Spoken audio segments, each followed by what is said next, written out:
VACOG. VACOG. Derrière ces 5 lettres se trouve la clé de ta réussite. Marketing, études de marché, référencement, podcast, réseaux sociaux, monétisation.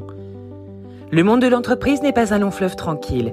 Alors chaque jour, les clés du business vous permettent d'y voir plus clair avec des conseils et des astuces. VACOG. VACOG. Derrière ces 5 lettres se trouve la clé de ta réussite. Pourquoi l'acronyme VACOG est-il si important? Car tu l'utilises et tu le subis sans le savoir au quotidien. Que ce soit pour tes relations professionnelles, commerciales ou privées, et ceux qui savent le mieux les utiliser sont les célèbres copywriters, les rédacteurs de contenu destinés à vendre. Derrière cet acronyme VACOG, on découvre le V pour visuel, A pour auditif, T pour kinesthésique, O pour olfactif et G pour gustatif. Tu y vois plus clair? Tu ne vois pas pourquoi je le subis au quotidien? Et comment tu peux utiliser le VACOG? On va y venir et tu verras que ce sera limpide. La communication fait partie de notre vie et forcément le VACOG également. En étant conscient qu'il y a différents éléments à considérer lorsqu'on s'adresse à une autre personne, on peut mieux gérer la relation que l'on a avec elle et donc l'améliorer. Il faut savoir que le VACOG est utilisé dans la PNL, la programmation neurolinguistique, l'hypnose, qu'elle soit classique ou ericksonienne, les techniques de manipulation, la vente, le marketing notamment. Tu vas donc découvrir comment mieux t'adresser aux personnes avec qui tu parles, avec celles à qui tu veux travailler, à celles à qui tu veux vendre. Quand tu parles ou qu'une personne te parle, je t'invite à regarder le mouvement de ses yeux. Tu verras que les yeux vont parfois en haut, parfois en bas, parfois en haut à droite, parfois en haut à gauche, parfois en bas à gauche, parfois en bas à droite.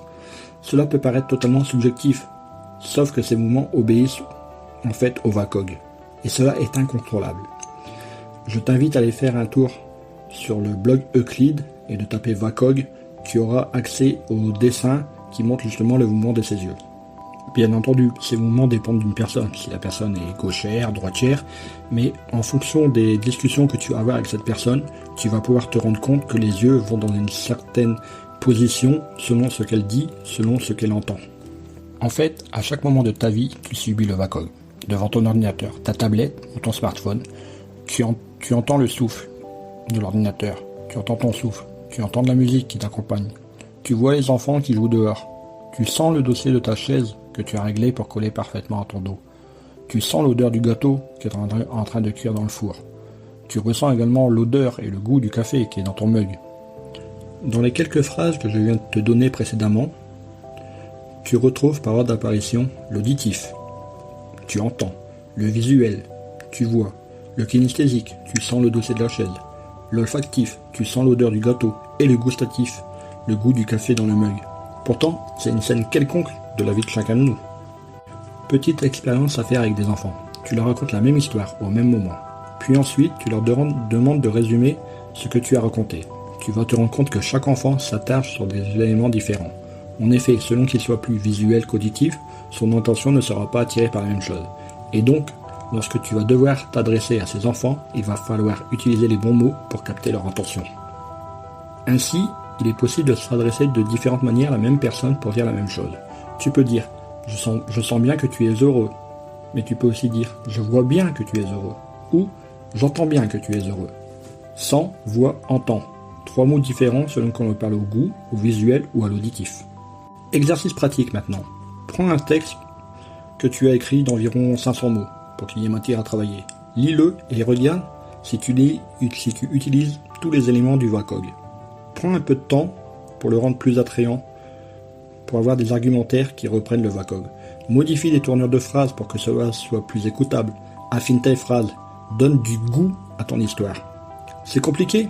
Absolument pas. Au départ, cela prend un peu de temps, mais à force de le faire, cela se fait naturellement. Donc, je n'ai qu'une chose à te dire, au boulot! Avant de partir, j'ai une petite faveur à te demander. Est-ce que tu pourrais donner une note et laisser un commentaire sur ta plateforme d'écoute préférée? Cela permettrait aux clés du business d'avoir une meilleure visibilité et d'être accessible au plus grand nombre. Je te remercie. Allez, cette fois c'est vraiment fini.